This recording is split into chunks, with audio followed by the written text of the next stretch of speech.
মহান পার্লামেন্টে বসেও বা যারা বসেন এদের মধ্যে অনেকে বাইরে যে এমন বক্তব্য রাখেন যেই বক্তব্যগুলো আসলে কোনোভাবেই কোনো ভদ্র সমাজে কোনো ভদ্র মানুষের মুখে সমীচীন না, একজন পার্লামেন্টের মুখে তো সমীচীন হতেই পারে না।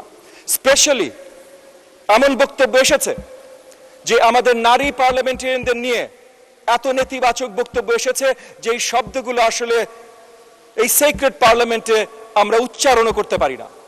ওই একই জায়গার মনোভাব থেকে, ওই একই নেতিবাচক বা নোংরা মনোভাব থেকে ওই জায়গায় কথা আসে যে কালচারাল এডুকেশন নাকি আমাদের সন্তানদের ভুল পথে নিয়ে যাবে। আমরা নতুন সমৃদ্ধ বাংলাদেশ তৈরি করতে চাই। যেই নতুন সমৃদ্ধর বাংলাদেশের পথ আমাদের দেখাচ্ছেন আমাদের মাননীয় প্রধানমন্ত্রী, আমাদের সংসদ নেতা জনাব তারেক রহমান। যে ইনভেস্টমেন্ট আমরা দেশের ভবিষ্যতে করতে চাই, সেই ইনভেস্টমেন্ট সঠিকভাবে তখনই হবে যখন উন্মুক্ত ক্রিয়েটিভ চিন্তা চেতনার জায়গা আমরা তৈরি করে দেবো আমাদের শিক্ষার্থীদের জন্য। আর সেটা করতে হলে আমাদের কালচার, আমাদের স্পোর্টস শিক্ষার বড়ভাবে অংশ হতে হবে। এবং শিক্ষার ইনভেস্টমেন্ট, এই যে অনেক আলোচনা হয়েছে আমাদের এই বাজেট নিয়ে, যে আমরা এই বাজেটে সাপ্লাই সাইড এক্সপ্যানশন নিয়ে কি দেখিয়েছি। এগেন পার্লামেন্টে হয়েছে, পার্লামেন্টের বাইরেও অনেক বিশেষজ্ঞ এগুলো নিয়ে আলোচনা করেছেন। সাপ্লাই সাইড এক্সপ্যানশনে আমরা কি করেছি?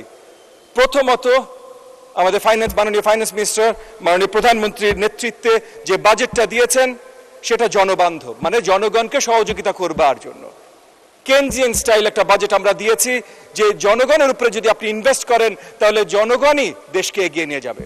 কিন্তু একই সাথে সাপ্লাই সাইড এক্সপ্যানশনের জন্য ক্রিয়েটিভ ইকোনমি, পুরনো ফ্যাক্টরিগুলোকে কিভাবে আবার পুনরুজ্জীবিত করা যেতে পারে, এই সব কিছুর বড়ভাবে জায়গা রাখা হয়েছে আমাদের নতুন এই বাজেটে। তো সেই জায়গা থেকে শুধু নেতিবাচক আলোচনা না, আমাদের অপটিমিস্টিক বাজেট করা হয়েছে, কারণ আমরা অপটিমিস্টিক জাতি। আমরা সঠিকভাবে কাজ করব, আমরা যে অপটিমিস্টিক জায়গায় পৌঁছাতে চাই সকলে মিলে আমাদের মাননীয় প্রধানমন্ত্রীর নেতৃত্বে সেই জায়গায় আমরা যে পৌঁছাবো। এ গ্রেড ক্লিংকারের কনফিডেন্স সিমেন্ট, বাংলাদেশের হৃদয় জুড়ে। কিন্তু ফরমোস্ট সবার জানতে হবে, সবার চিন্তা করতে হবে যে আমরা কি ভবিষ্যতে যেতে চাই, কিভাবে যেতে চাই।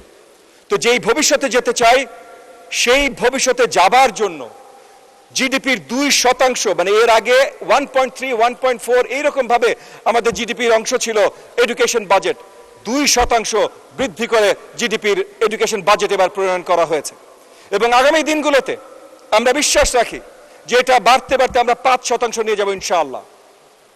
আমরা এমন জায়গায় পৌঁছাতে চাই যে বাংলাদেশের এডুকেশন সিস্টেম পুরো বিশ্বে ঈর্ষণীয় হোক।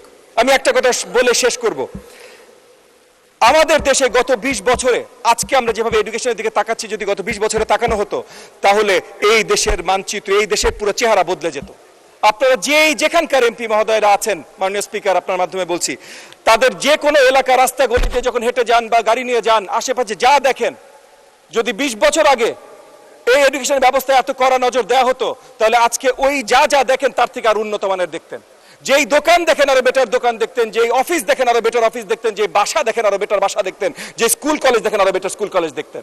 সো এই 20 বছর যদি আজকে যেটা শুরু করেছে মাননীয় প্রধানমন্ত্রী এবং ওনার নেতৃত্বে মাননীয় ফাইন্যান্স মিনিস্টার যে বাজেটটা প্রণয়ন আমাদেরকে দিয়েছেন, এটা যদি 20 বছর আগে এটা করা হতো তাহলে আসলে ওই বাসার চেহারা বদলে যেত, ওই দোকানের চেহারা বদলে যেত, ওই মার্কেটের চেহারা বদলে যেত এবং পুরোপুরিভাবে বলতে পারি পুরো বাংলাদেশের চেহারা বদলে যেত। তো আগামীতে বাংলাদেশের চেহারা আমরা এইভাবেই বদলাতে চাই। আপনারা আমাদের মাননীয় ডেপুটি স্পিকার আপনার মাধ্যমে বলছি, বিরোধী দলে যারা আছেন তারা নেতিবাচক অনেক কিছু বলতে পারেন, ক্রিটিসাইজ করেন, কিন্তু মূল লক্ষ্যতে পৌঁছাতে এখানে বাধা দিতে চেষ্টা করবেন না। আপনাকে অসংখ্য ধন্যবাদ মাননীয় ডেপুটি স্পিকার।